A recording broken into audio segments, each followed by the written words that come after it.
Sejam todos bem-vindos a mais um Evangelho no Lar. Agradecemos a presença e iniciamos com a leitura do livro Agenda Cristã.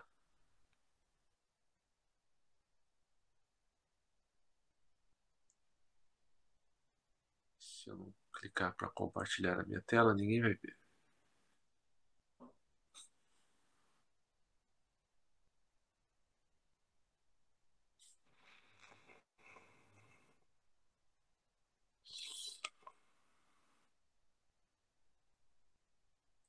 Medicamentos evangélicos. Ajude sempre. Não tema. Jamais desespere. Aprenda incessantemente. Pense muito. Medite mais. Fale pouco. Retifique amando. Trabalhe feliz. Dirija equilibrado. Obedeça contente. Não se queixe. Siga adiante. Repare além. Veja longe. Discuta serenamente. Faça luz. Semeie paz. Espalhe bênçãos. Lute elevando. Seja alegre. Viva desassombrado. Demonstre coragem, revele calma, respeite tudo, ore confiante, vigie benevolente, caminhe melhorando. Sirva hoje, espere o amanhã. Nossa sessão está sendo gravada para a posterior postagem no YouTube. Peço ao meu amigo Rubem que faça a prece inicial. Nosso Pai, na terra e no céu, sagrado é teu nome. Seja feita a tua vontade conosco como no espaço. Dai-nos do teu pão suficiente para o dia. Em tua compaixão, perdoai-nos e alargai-nos nossos corações, para que perdoemos uns aos outros. Guia-nos para ti, Senhor, e dá-nos tuas mãos em nossas trevas, pois teu é o reino e em ti está o nosso poder e realização. Amém. Rogamos ao Senhor Deus Todo-Poderoso enviar-nos bons espíritos para nos assistirem, afastar aqueles que possam induzir-nos ao erro e dar-nos a luz necessária para distinguirmos a verdade da impostura. Afastai também os espíritos malfazejos, encarnados ou desencarnados, que poderiam tentar lançar a desunião entre nós e com isso desviar-nos da caridade e do amor ao próximo. Se alguns procurarem penetrar nesse recinto, fazei que não encontrem acesso em nossos corações. Bons Espíritos, que vos dignais vir instruir-nos, tornai-nos dóceis aos vossos conselhos, afastai-nos de todo pensamento egoísta, de orgulho, de inveja e de ciúmes. Inspira-nos a indulgência e a benevolência para com os nossos semelhantes presentes ou ausentes, amigos ou inimigos. Fazei, enfim, que pelos sentimentos que nos animarem, possamos reconhecer a vossa salutar influência. Dai aos médiuns que encarregardes de nos transmitir os vossos ensinamentos, a consciência da caridade do mandato que lhes é confiado e da gravidade do ato que vão praticar, a fim de que o façam com todo o fervor e o recolhimento necessários. Se estiverem entre nós pessoas que foram atraídas por outros sentimentos que não do bem, abre os seus olhos à luz, Senhor, e perdoai-as como nós as perdoamos, se vieram com intenções malfazejas. Pedimos especialmente aos sagrados Espíritos da Luz, aos nossos guias espirituais, para nos assistirem e velarem por nós nesse ato, assim seja. O que vamos ler? Amém? Amém. O Evangelho, Desigualdade das Riquezas, página 220. Eu vou pedir para alguém ler, tá? Quem puder se candidatar. Ok. Votei na Rosinha. Você não vale, Rosane. Eu boto na Rosinha, mas se quiser eu leio também. Pode ler, Emerson, se quiser. Eu leio. Deixa eu só abrir. Tranquilo. Teria uma página naquele arquivo? 220. 220? Isso.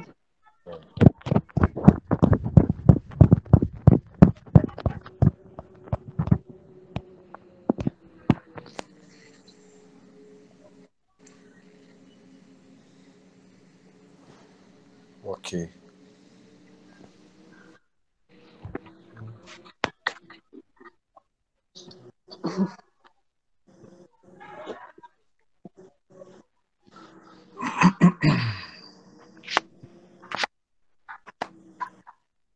Tá aparecendo aí, gente? Tá. Ok. Desigualdade das riquezas. A desigualdade das riquezas é um dos... Irmão, desculpa interromper. Coloca de lado o tablet ou celular para ficar no modo retrato. Isso, agora ajusta aí. Muito bem. A desigualdade das riquezas é um dos problemas que inutilmente se procurará resolver, desde que se considere apenas a vida atual. A primeira questão que se apresenta é esta: por que não são igualmente ricos todos os homens? Não o são por uma razão muito simples: por não serem igualmente inteligentes, ativos e laboriosos para adquirir, nem sóbrios e previdentes para conversar. E, aliás, ponto matematicamente demonstrado que a riqueza, repartida com igualdade a cada um, daria uma parcela mínima e insuficiente, que, supondo efetuada essa repartição, o equilíbrio em pouco tempo estaria desfeito. Pela diversidade dos caracteres e das aptidões, que, supondo-a possível, é durável, tendo cada um somente com que viver. O resultado seria o aniquilamento de todos os grandes trabalhos que concorrem para o progresso e para o bem-estar da humanidade, que, admitindo desse, ela a cada um o necessário. Já não haveria o aguilhão que impele os homens às grandes descobertas e aos empreendimentos úteis. Se Deus a concentra em certos pontos, é para que daí se expanda em quantidade suficiente, de acordo com as necessidades. Admitindo isso, pergunta-se por que Deus a concede a pessoas incapazes de fazê-la frutificar para o bem de todos. Ainda aí está uma prova da sabedoria e da bondade de Deus, dando-lhe o livre-arbítrio. Quis ele que o homem chegasse, por experiência própria, a distinguir o bem do mal, e que a prática do primeiro resultasse de seus esforços e da sua vontade. Não deve o homem ser conduzido fatalmente ao bem, nem ao mal, sem o que não mais fora senão um instrumento passivo e irresponsável como os animais. A riqueza é um meio de o experimentar moralmente, mas como ao mesmo tempo é o poderoso meio de ação para o progresso, não quer Deus que ela permaneça longo tempo improdutiva, pelo que incessantemente a desloca. Alguém gostaria de fazer um comentário até aqui?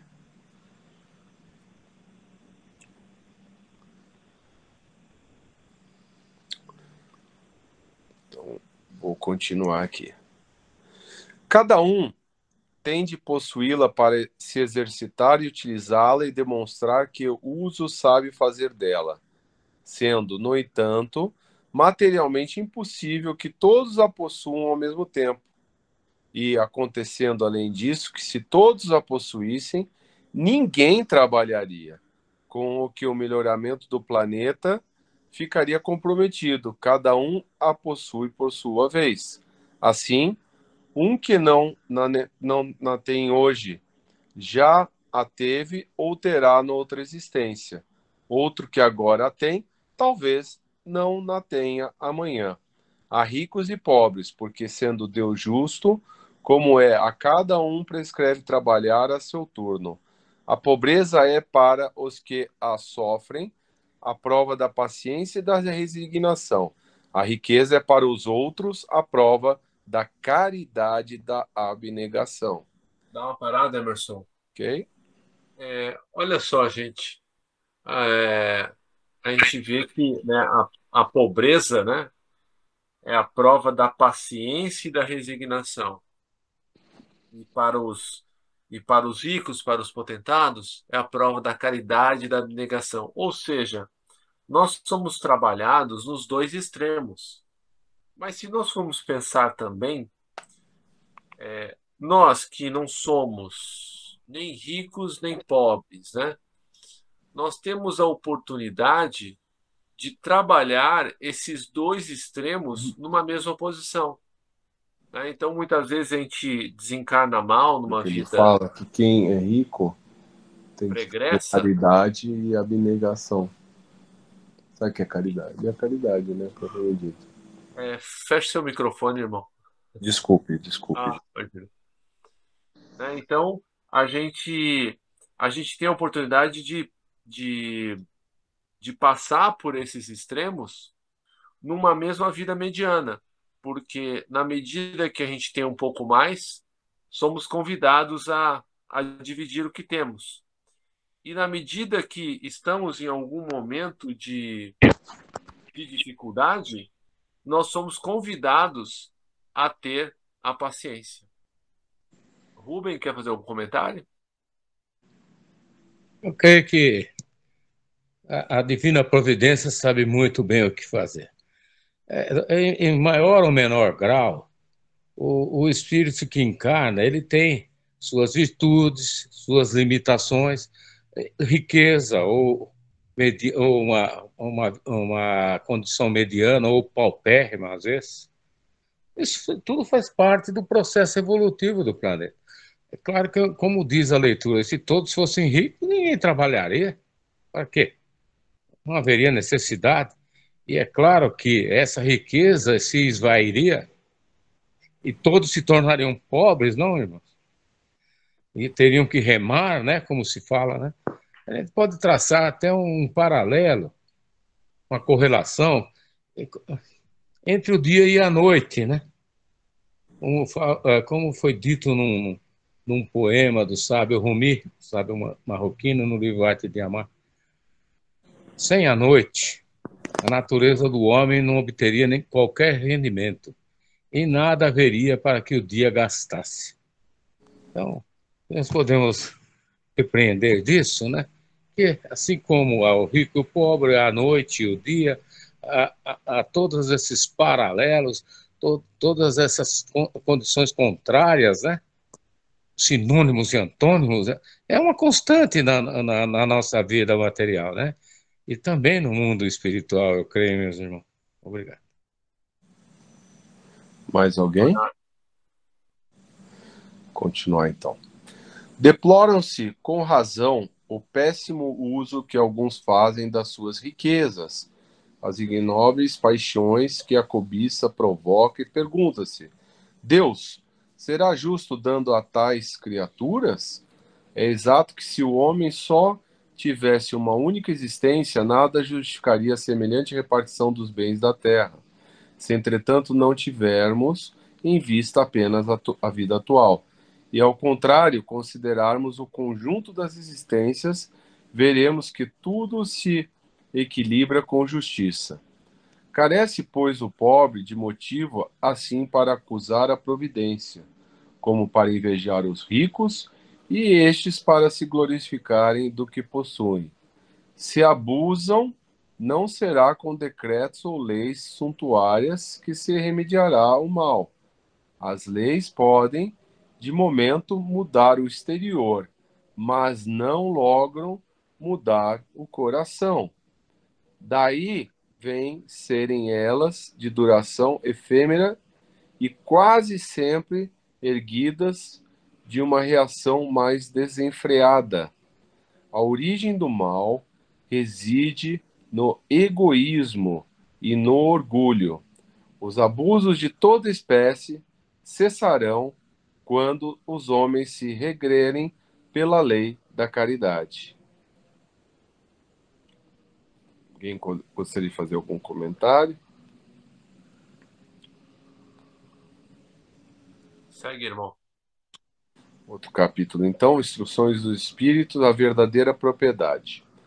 O homem só possui em plena propriedade aquilo que lhe é dado levar deste mundo, do que encontra ao chegar e deixa ao partir goza ele enquanto aqui permanece.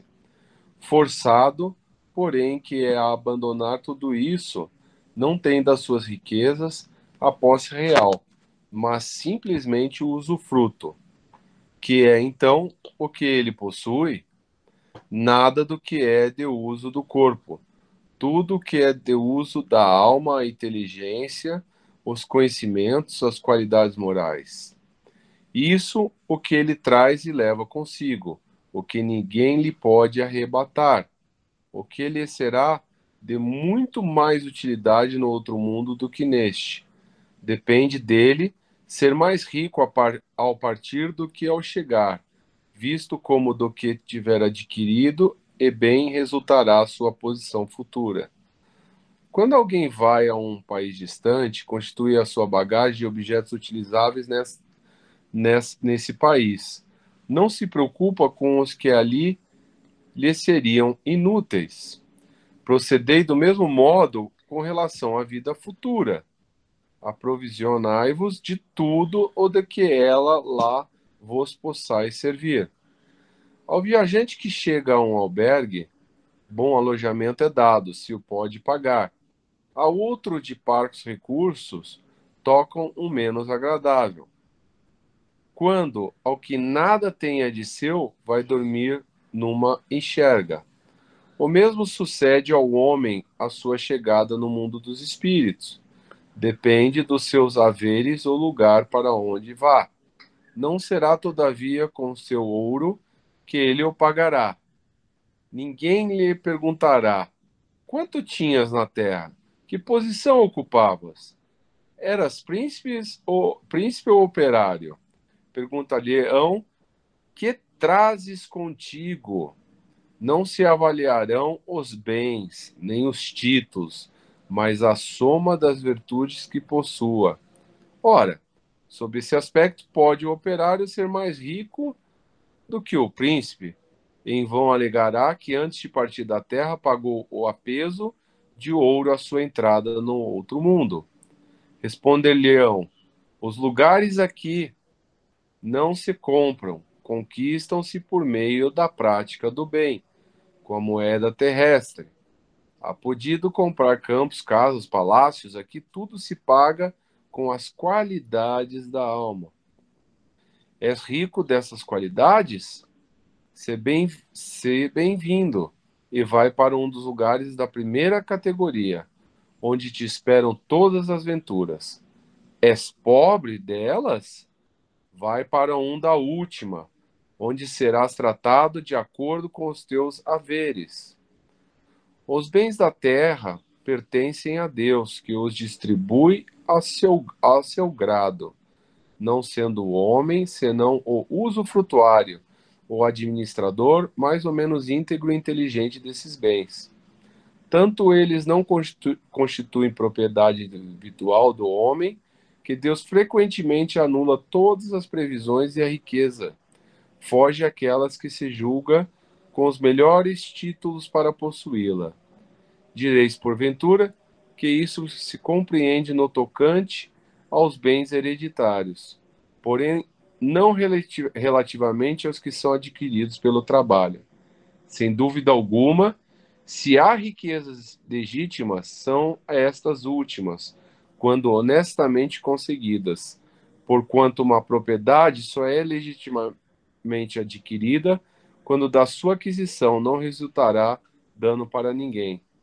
Contas serão pedidas até mesmo de um único ceitil mal ganho, isto é, com prejuízo de outrem. O fato, porém, de um homem dever-se a si próprio a riqueza que possua, seguir-se-á que, ao morrer, alguma vantagem lhe advenha deste fato? Não são a miúde inúteis as precauções que ele toma para transmiti-la aos seus descendentes? Decreto porquanto, se Deus não quiser que elas lhes vá ter as mãos, nada prevalecerá contra a sua vontade. Poderá o homem usar e abusar de seus haveres durante a vida, sem ter de prestar contas? Não. Permitindo-lhe que a adquirisse, é possível haja Deus tido em vista recompensar-lhe no curso da existência atual os esforços, a coragem e a perseverança. Se, porém, ele somente os utilizou na satisfação dos seus sentidos ou do seu orgulho, Se tais haveres se tornaram causas de falência, melhor fora não os ter possuído, visto que perde de um lado o que ganhou do outro, anulando o mérito de seu trabalho. Quando deixar a terra, Deus lhe dirá que já recebeu a sua recompensa. Vamos parar por aqui. A gente fazer aí os nossos comentários. Então, é aquilo que a gente sempre discute, né? Tudo aqui que está na Terra, até o nosso corpo, nós somos meros detentores, né? Usufrutuários, né? Nós pegamos emprestado tudo isso e somos convidados a sermos bons gestores, né? De tudo que está conosco. Eu gosto muito daquela frase que diz assim: o mal é o bem só para mim. Então, se, né, ao ter acesso a mais recursos, eu, eu os emprego bem, eu ajudo os outros, né? E vejam que nós somos convidados a utilizarmos bem o nosso patrimônio material com qualquer condição financeira. Lembremos do óbolo da viúva, né? Aquela viúva que foi que foi doar dinheiro, né? E deixou apenas umas moedinhas, né? Enquanto outros ali, né? Deixaram sacos de dinheiro, né? E Jesus, vendo aquela cena, não deixou de ensinar os seus apóstolos, né? Disse: aquela mulher, ela deu mais do que todos os outros, porque ela deu daquilo que ela não tinha, enquanto os outros não se privaram nem do supérfluo. Querendo dizer, né, que cada um de nós pode fazer agora a caridade, né? A gente empregando bem os nossos recursos materiais, não só para nós, não só para a satisfação, né, das nossas aspirações, dos nossos desejos, das nossas vontades, que podem ser legítimos, né? Jesus não condenou o dinheiro, não condenou a fortuna, condenou apenas o mau uso dessa fortuna, né? Quando a utilizamos para que ela só sirva para nós, ela só um minutinho, ela só sirva para que a gente possa fazer as nossas vontades, né? E os espíritos não cansam de recomendar, né, que a gente exercite o desapego, tente viver com menos, porque é um conselho prático, porque em algum momento da nossa vida pode ser que a gente seja forçado a ter menos, né? Algum revés financeiro, uma doença, sei lá. Então é sempre bom a gente pensar que tudo que nós temos hoje, tudo nos pode ser tirado, né? A exemplo de Jó, né, que perdeu tudo, perdeu a família, né, e manteve a fé, né?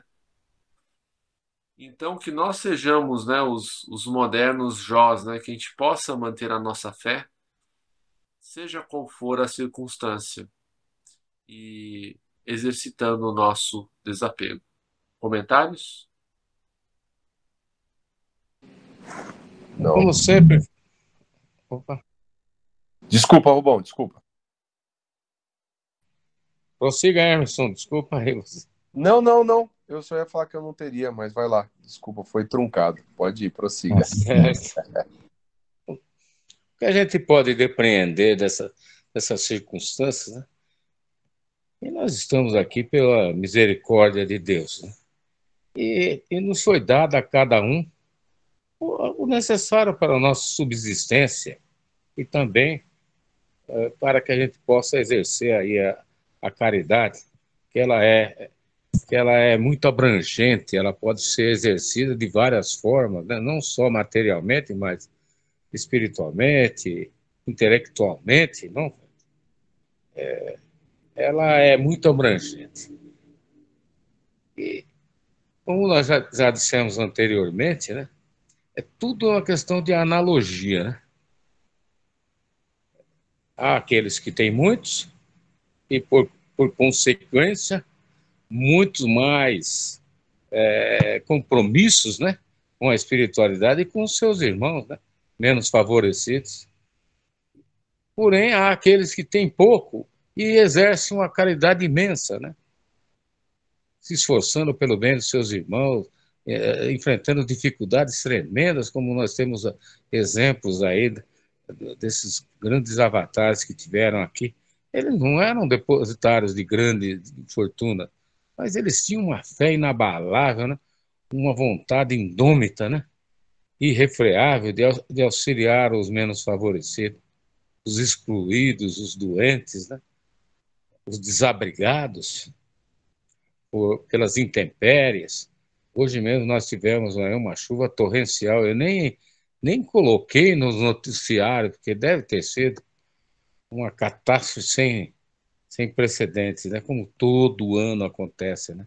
Sendo que quem poderia solucionar esses problemas, né, estão aí encastelados, morando em locais, em condomínios fechados e abrigados, seguros, não é? Ai do povo, não, pai? E meus irmãos. É, vamos prosseguir, né? Fazendo o nosso esforço diário, né?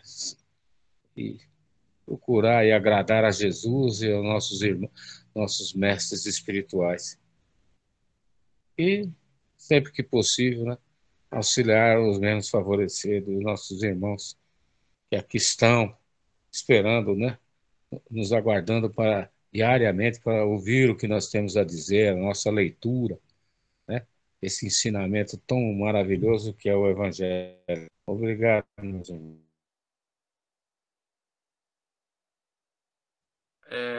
Alguém quer fazer mais algum comentário antes de passarmos para as vibrações?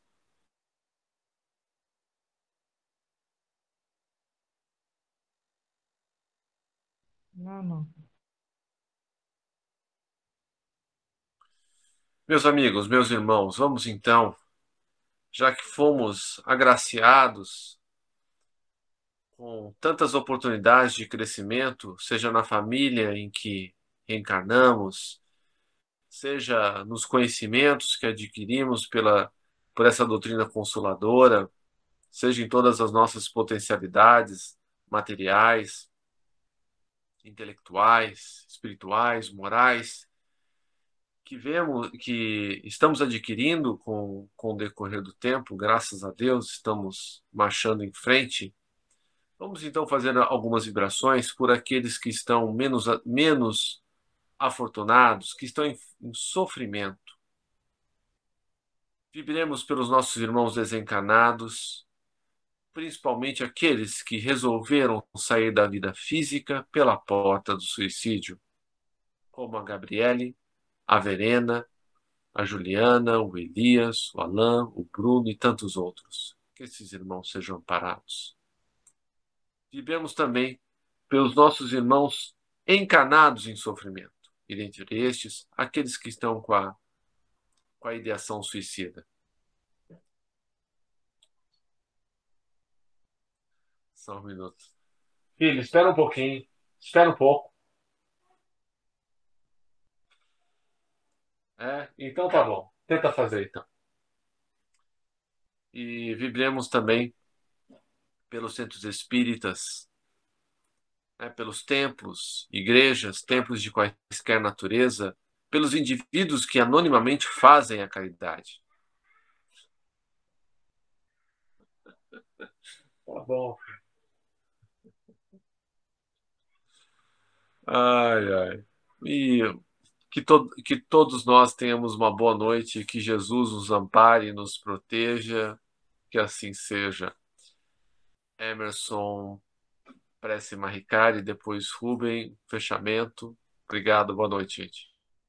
Gokubi de Sogen Genshika Itaka Kamutamahi Moide Masu Kamurugi Kamuromi no Michikarama Chiteban Seito Hitonomi Oya Kamu Amatsu Suno Mahikari Omi Kamihara Hidono Kamutachi Moromoro no Sakaguto Tamahi no Chuchomiki Garubama Karimote Arahi Kiyomi Misogi Tamaite Kaminoko no Chikara Yomi Gairase Tamai Tomo Sukoto no Yushio Kashikomi Mo Sumi Oyamoto Sumai Karimi Kami Mamori Tamai Sakia Tamai Miyoyamoto Suma Hikarami Kami Mamori Tamai Saki Tamai Kanagra Tamai Chamase Kanagra Tamai Hichiharmase. Agradecemos aos bons espíritos que vieram comunicar-se conosco. Pedimos que nos ajudem a pôr em prática as instruções que nos deram e façam que cada um de nós, ao sair daqui, esteja fortificado na prática do bem e do amor ao próximo. Desejamos igualmente que essas lições sejam proveitosas para os espíritos sofredores, ignorantes ou viciosos, que puderam assistir a esta reunião e para os quais suplicamos a misericórdia de Deus. Boa noite a todos, Jesus os abençoe sempre. Amém. Que assim seja. Boa noite. Boa noite. Todos.